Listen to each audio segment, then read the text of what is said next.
Do we remember a couple of months ago when Ultraviolet were in trouble because Choice did independent sunscreen testing and found out that one of their products had an SPF of 4 instead of the SPF of 50 plus that it claimed on the packaging?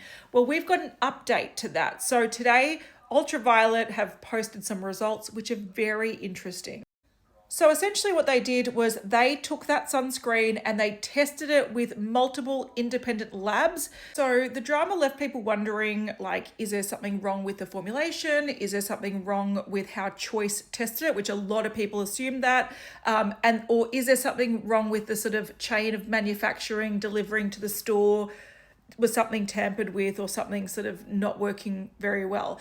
Anyway, from their results, they showed they've got varying degrees of SPF when the different labs tested it. So we've got here the data of 4. So they did actually get a result of SPF 4. So it means that Choice didn't tamper with something to create that. SPF of 10, 21, 26, 33, 60, 61, and 64. So the thing that's interesting about this is out of those 8 tests, only 3 of them met the requirement of SPF 50 plus, which is a minimum of 60 SPF. So this was a bit of a fail, and it shows that it actually was the formulation and not what Choice did, or not the manufacturing sort of chain of command and something that went, whatever happens to be, it was actually the formula. So given this pattern of inconsistency in testing, they've withdrawn the product from the market. So if you've got it, you can get a refund, you can get a product voucher, doesn't matter where you got it from. So they're actually recalling this essentially.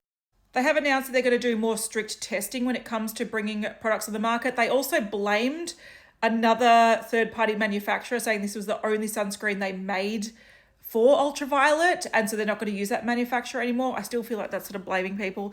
What I want to see to rebuild trust with Ultraviolet is them do that test, this test, to all of their sunscreens that they currently have on their website or up for sale. And so we can see 8 very high marks. I feel like that is what's going to build loyalty back and trust back. This inconsistency, we don't know if it's due to that manufacturer that formulated it wrong or whatever it was. We don't know that. So they only did it with this one because this is the one that was tested with Choice. So I would love to see them do this with all of their sunscreens. But yeah, these are great changes, which means that they're going to be on top of making sure that their sunscreens are consistently tested and they're using 2 independent labs prior to launch.